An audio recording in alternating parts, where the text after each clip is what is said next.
Assalamu alaikum wa rahmatullah.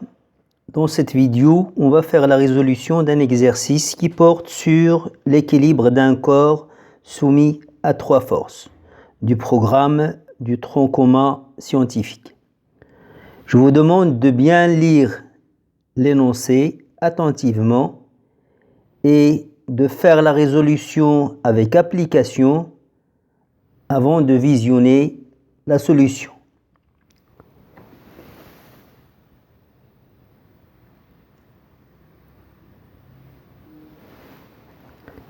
Une boule de fer de masse M égale à 300 g est suspendue à l'extrémité d'un ressort de raideur K égale à 100 N par mètre et de longueur à vide L0 égale à 10 cm dont l'extrémité supérieure est fixée à un support.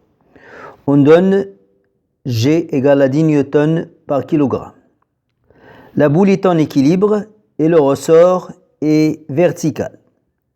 Question A. Calculer l'allongement du ressort.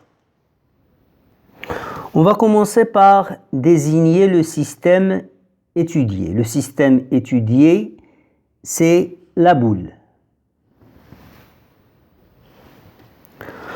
Ensuite, on va faire le bilan des forces qui s'exercent sur la boule. La boule est soumise à son poids et soumise à la force exercée par le ressort. La boule est en équilibre sous l'action de deux forces. Donc, on peut appliquer la loi de l'équilibre. Donc, la boule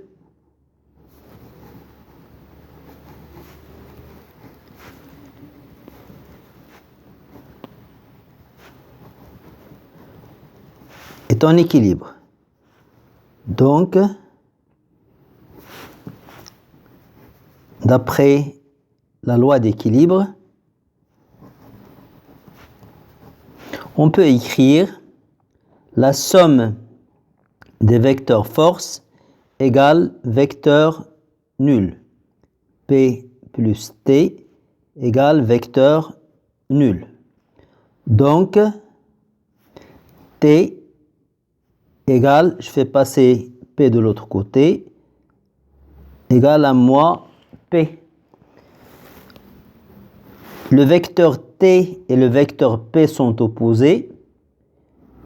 L'un est l'opposé de l'autre, donc ils ont la même norme. Donc les deux forces ont la même intensité. Donc T égale à P. Je remplace T par son expression. T elle est égale à la raideur du ressort fois l'allongement du ressort, delta L. Et P elle est égale au produit de la masse et de l'intensité de pesanteur. Je cherche delta L. Donc je fais passer le K de l'autre côté, il va passer au dénominateur. Donc j'aurai delta L égale M fois G sur K. Application numérique. Donc delta L, c'est M c'est 300 g, je convertis en kg, donc c'est 0,3. G c'est 10 et K c'est 100. Donc, delta L égale 3, 10 à la puissance moins 2 mètres. Donc, delta L est égal à 3 cm.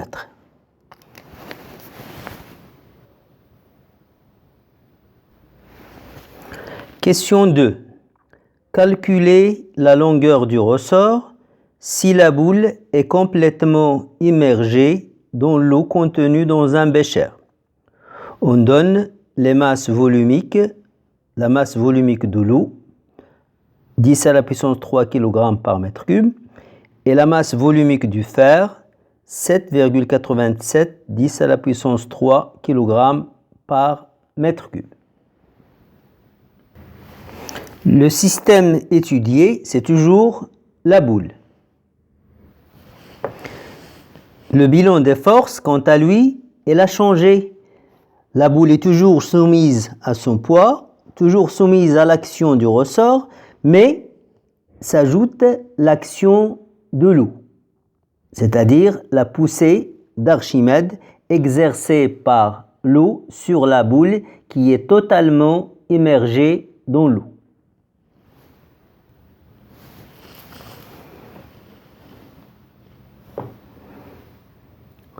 Ensuite, on va faire un schéma de la situation sur lequel on va représenter les trois forces.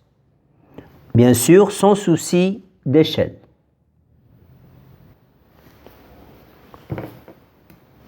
Donc, on commence par représenter le poids. C'est une force verticale de son sens est vers le bas.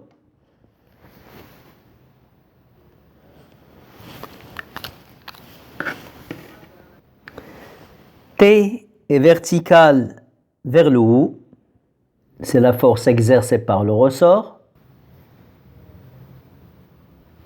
La poussée d'Archimède est verticale, orientée vers le haut.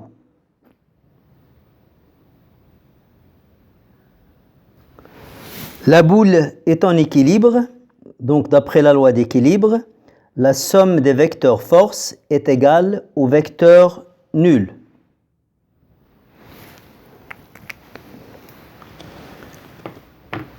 Cette relation vectorielle, P plus T plus FA égale vecteur nul, on va la projeter sur un axe vertical orienté vers le haut. Donc, on aura Px plus Tx plus Fax égale 0. P a le sens contraire de l'axe OX, donc Px, ça sera moins P. T, elle a le même sens que l'axe OX, donc sa projection c'est T. De même pour FA. FA est orienté vers le haut, donc sa projection c'est FA.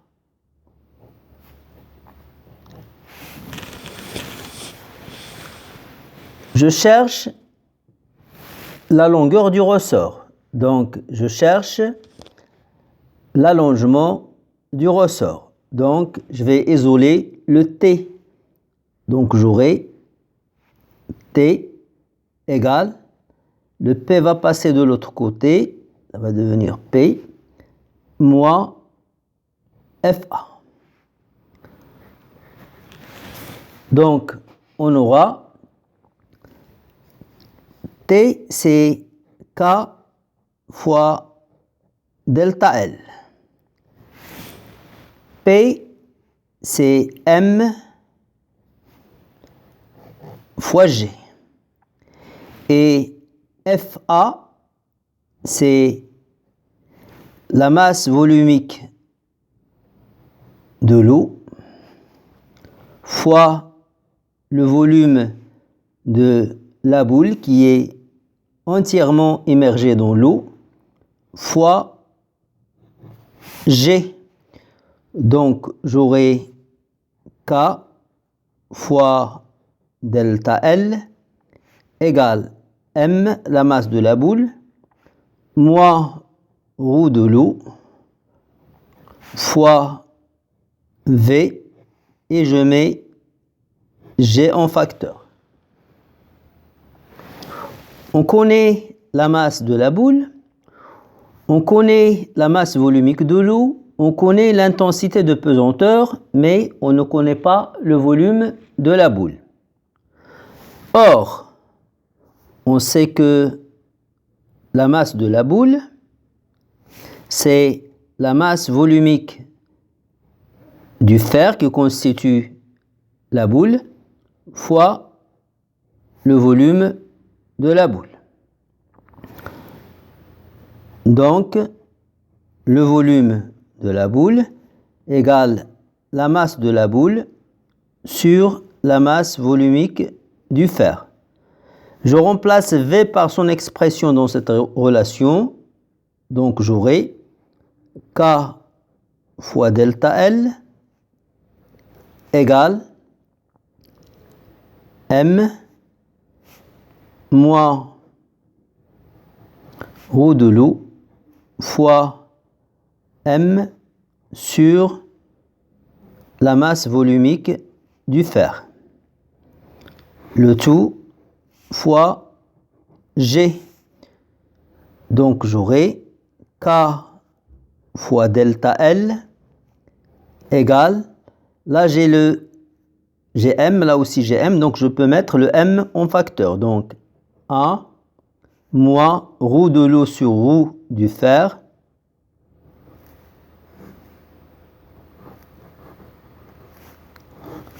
le tout fois mg.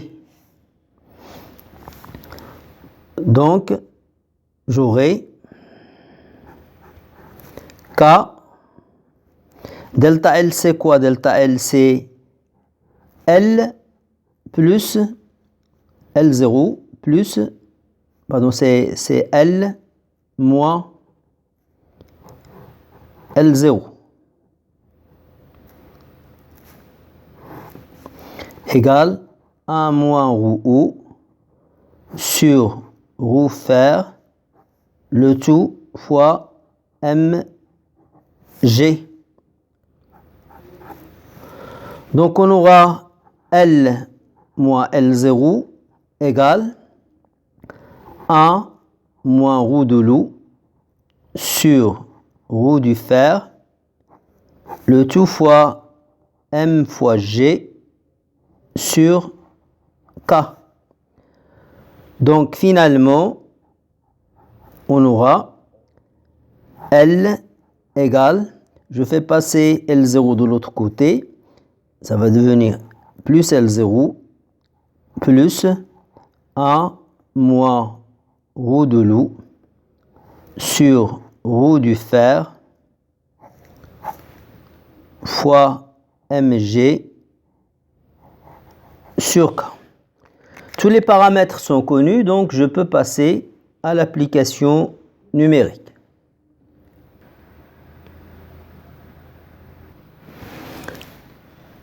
Application numérique, L égale 1,26 10 à la puissance moins 1 mètres, c'est-à-dire 12,6 cm. Merci pour votre attention et à bientôt dans une prochaine vidéo, Inch'Allah.